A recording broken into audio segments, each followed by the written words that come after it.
अस्सलाम वालेकुम नाज़रीन, आप देख रहे हैं जेके दास्तान और मैं हूं आपका मेज़बान बिलाल बिलेसी आपकी खिदमत में हाजिर।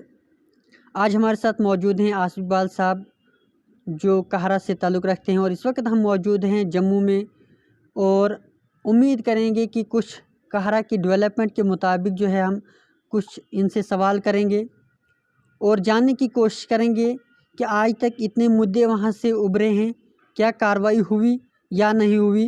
पहले आपका स्वागत है जेके दास्तान में। बहुत बहुत शुक्रिया बिलाल साहब। जिस तरह आप जानते हैं कि कहरा जो है एक हिली एरिया है, काफ़ी सवालात जो है वहाँ पर एडमिनिस्ट्रेशन पर उठाए जाते हैं। जिस तरह एजुकेशन का मसला अगर देखें, हर स्कूल जो है खस्ता हालत है। क्या आपकी तरफ से कोई भी इंतज़ाम के लिए कोई सवाल या कहीं उनके मुतालिक जो है पूछने की कोशिश हुई तो क्या जवाब मिला? देखिए, सबसे पहले जो किसी भी सोसाइटी का जो एक उस सोसाइटी की बैकबोन जो होती है, उसकी जो फाउंडेशन होती है, वो वहाँ के तालीमी निज़ाम से शुरू होती है। बिल्कुल।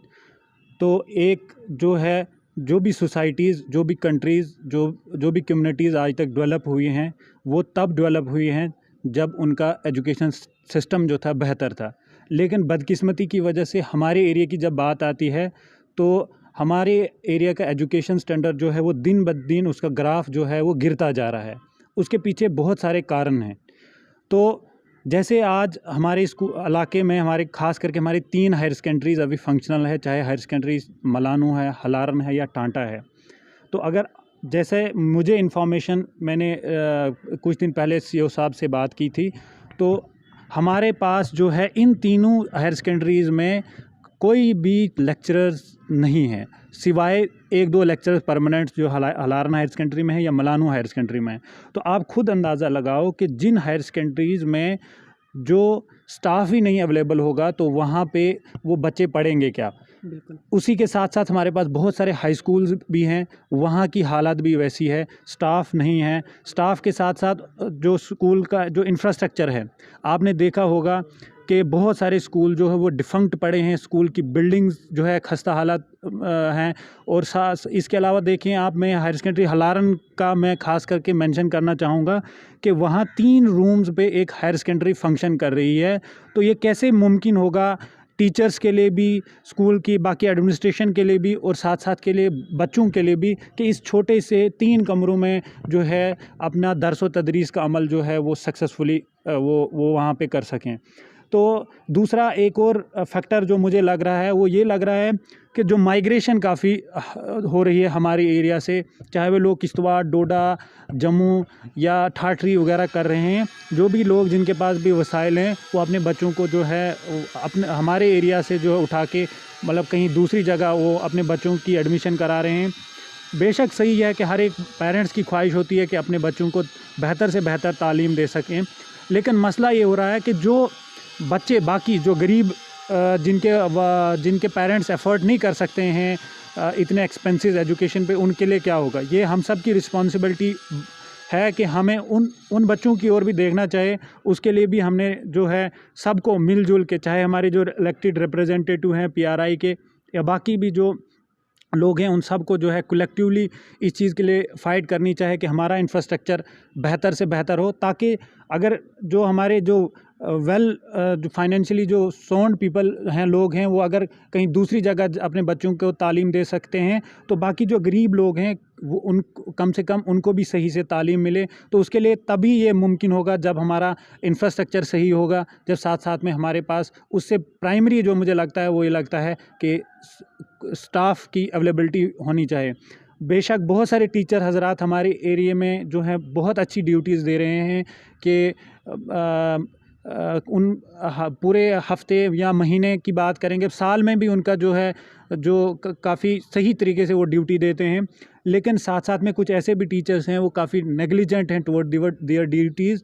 तो हमारी यही भी गुजारिश रहेगी एडमिनिस्ट्रेशन से कि उस ओर भी देखें कि जो टीचर हजरात जो है कम ड्यूटीज़ दे रहे हैं उनको भी उसको भी स्ट्रीमलाइन करना चाहिए और साथ साथ में एप्रिसिएशन होनी चाहिए। वैसे भी टीचर्स हमारे एरिया में हैं जो बिल्कुल उनका जो है वो 10 to 4 रेगुलर उनकी ड्यूटीज़ होती हैं, उनकी एप्रिसिएशन होनी चाहिए, ना खाली एडमिनिस्ट्रेशन की ओर से बल्कि पब्लिक की ओर से भी, ताकि और बाकी लोगों को भी थोड़ी सी एस्पिरेशन मिले कि यार हम भी लोगों के लिए काम कर सकें। जी, जिस तरह आपने आशा कहा कि कुछ लोग जो है ड्यूटी दे रहे हैं और जो नहीं दे रहे हैं उनकी वजह से दूसरा तबका भी ख़राब हो रहा है, और जो है वहाँ पर जो स्कूल की खस्ता हालत है उस पर जो है इंतज़ामिया का क्या उनको जो है रिपेयर कर रही है या नहीं? देखिए, इंतज़ामिया की ओर से बिल्कुल ल्यूकवार्म रिस्पांस है, कोई रिस्पांस नहीं है। रिपीटेडली चाहे हर एक चाहे वो हमारे पीआरआईज़ के बंदे हों या जिन्होंने जो बैक टू विलेज में बहुत सारे प्लान रखवाए गए स्कूल्स को रिपेयर करने के लिए, हमने भी बड़ी बार जो है अपनी रिप्रेजेंटेशन दी, चाहे लोकल एडमिनिस्ट्रेशन को दी या बाकी यहाँ पे डायरेक्टर समग्रा से हम पिछले दिनों मिले थे, उनको भी हमने रिप्रेजेंटेशन दी। उन्होंने एश्योर किया था, उन्होंने बोला था कि अगस्त और सितंबर के आसपास तक हम जो है ये काम शुरू करेंगे, लेकिन मुझे नहीं लग रहा है कि जिस तरीके से अभी कोई उसमें कोई स्पीड वो काम नहीं ले रहा, ना कोई प्लान एग्जीक्यूशन हो रही है, तो मुझे नहीं लग रहा है जिस तरीके से एडमिनिस्ट्रेशन कर रही है, तो इस तरीके से मुझे नहीं लग रहा है कि कोई कंस्ट्रक्टिव काम होगा जब तक ना हम सब लोग पूरे एरिया के एक इर्रेस्पेक्टिव ऑफ पार्टी लाइन हम अपने एरिया की जो अपने इश्यूज़ हैं उनको सही से जो है हाईलाइट करें और सही प्लेटफॉर्म्स पे। ये आपकी भी हमारे एरिया से आप रिप्रेजेंट करते हो, मीडिया में आपका भी फ़र्ज़ बनता है रिपीटेडली इन कंस्ट्रक्टिव इश्यूज़ पे जो है ज़रूर बात करें।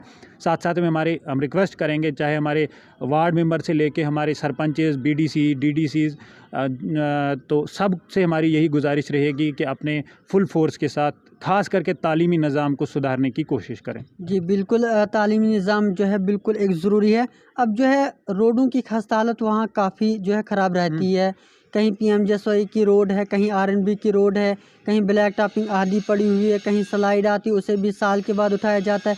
ऐसा क्यों देखने को मिलता है? देखिए, इसका प्राइमरी रीज़न देखो, जब से यहाँ पे लेजिस्लेटिव असेंबलीज़ थी, ठीक है, तो चेक एंड बैलेंस रहता था। एमएलएज़ हुआ करते थे, वो अपने जो प्लान थे वो सबमिट करते थे, उसके बाद उसको देखभाल करते थे। लेकिन जो ही जो असेंबलीज़ डिज़ाल्व हो गई, तो यहाँ गवर्नर, लेफ्टिनेंट गवर्नर साहब अब सब देख रहे हैं, तो मुझे लग रहा है एडमिनिस्ट्रेशन और पब्लिक के बीच में काफ़ी गैप है। जो एडमिनिस्ट्रेशन जो भी पब्लिक के इश्यूज़ हैं वो उनको रेड्रेस करने में अभी तक नाकाम हुई है। हर हिसाब से जितनी मेरी असेसमेंट है, जितना मैं देख रहा हूँ कि बेशक बहुत सारे ऑफिसर्स ने विज़िट की, चाहे अलग अलग गाँव में की, वहाँ की खुद जो है मायना किया, लेकिन अभी तक हालात जो है वो वैसी हैं जो 2015 या 2016 से पहले थी। बैक टू विलेज में क्या उन रोडों को नहीं देखा गया? कंप्लीटली नहीं देखा गया। पिछले दिनों हमने इस बारे में बात की थी, लेकिन अभी तक कोई भी ग्राउंड पे कुछ नहीं दिख बैक टू रहा है। विलेज को किस तरह देखते हैं? क्या ये इसमें जो है लोगों के काम हुए या नहीं? देखिए, पार्शली हुए और मेरा मानना है कि पार्शली बहुत सारे काम हुए भी, लेकिन जिस तरीके से होने चाहिए थे वो नहीं, क्योंकि मेन फोकस होना चाहिए था कि जो कंस्ट्रक्टिव काम है जिससे सोसाइटी को फ़ायदा हो सकता था, वो उन कामों को तरजीह देनी चाहिए थी, जो मुझे कम दिख रही है। कुछ जगहों पे हुआ, लेकिन मेजॉरिटी जगहों पे जो है वो ऐसा नहीं हुआ जिससे कम्युनिटी लेवल पे कोई फ़ायदा हो। जी, और अब आते हैं जो डीडीसी का इंतखाबात हुए, उनको जो है चेयरमैन बनाया गया, वाइस चेयरमैन बनाया गया, किस तरह देखते हैं? जो फिर बाद में जो है वही लोग प्रोटेस्ट पे हैं, क्या आपके ज़रिए से जो है आपके नज़रिए से किस तरह देखते हैं जो डीडीसी के इंतखाबात हुए, बाद में उन्हीं के नाम पे जो है कुछ एडवर्टाइजमेंट हुई, बाद में जो वही लोग धरने पे, किस तरह देखते हैं? देखिए, सबसे पहले बात है, जब लोगों ने डीडीसी चुनाव लड़े थे तो उन्होंने लोगों से वादे किए थे कि हम आपको आपके हर एक जो सर्विसेज हैं वो आपके डोर स्टेप पे मुहैया करवाएंगे, आपको बेहतर सड़कें, बेहतर अस्पताल, बेहतर स्कूल। तो मुझे लगता है जितनी एनर्जी ये सब हजरात ड्रेन कर रहे हैं प्रोटेस्ट के पीछे, तो इससे बेहतर था। हाँ, बेशक इनके हकूक़ भी हो सकते हैं, अपने हकूक़ के लिए फ़ाइट करना ज़रूर बनता है, इनका हक़ भी बनता है, लेकिन साथ साथ में ये भी ज़रूरी है कि जो पब्लिक के इश्यूज़ हैं वो फेसबुक, व्हाट्सएप और बाकी सोशल मीडिया प्लेटफॉर्म से आके उनको ग्राउंड ज़मीनी सतह पे देखना चाहिए कि अगर हमने कोई काम कहीं पे कोई प्लान रखा या कोई इशू हमने रेज़ किया, उसको फॉलो बैक करना है कि क्या इसका कहीं ज़मीनी सतह पे इस काम का कोई रिज़ल्ट आया या नहीं आया। अगर आया तो अच्छी बात है, अगर नहीं आया तो क्यों नहीं आया। तो मुझे लगता है अभी तक ऐसा ज़मीनी सतह पे मुझे कुछ दिखने को, हाँ सोशल मीडिया पे मैंने बहुत कुछ देखा, लेकिन ज़मीनी सतह पे अभी तक मुझे कुछ दिखने को नहीं मिला। यानी आपका कहना है कि ज़मीन पे कोई तरक्की नहीं, फेसबुक पे तरक्की हुई है। बिल्कुल, ज़मीन पे तो अगर है कहीं पे तो मुझे दिखाएगा, जी। क्योंकि मुझे नहीं लगता है कि अभी ग्राउंड, ख़ास करके हमारी, अगर हम काहरा कॉन्स्टिट्यूंसी की बात करें तो मुझे नहीं लगता है कि ज़मीनी सतह पे कुछ हुआ है। ये रिस्पॉन्सिबिलिटी बनती है हमारे जो इलेक्टेड रिप्रेजेंटेटिव उनके भी, और जो रनर अप हैं उनके भी, क्योंकि दोनों को पब्लिक ने वोट किया है।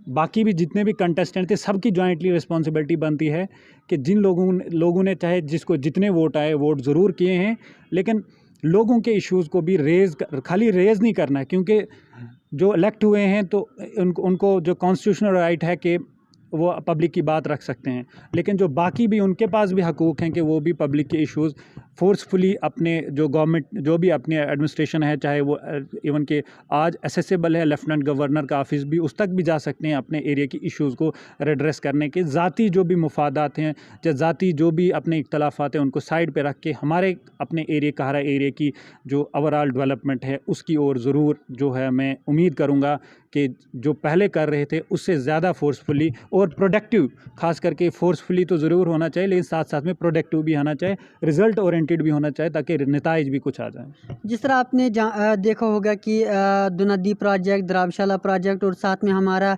कंडी कनाल का जो प्रोजेक्ट एक ही माने तो वो जो है बिल्कुल खस्ता हालत पड़े हुए हैं, जिसकी वजह से अनएम्प्लॉयमेंट यूथ जो है बेरोज़गार हो चुकी है, यानी कि बेरोज़गारी उरूज पर है।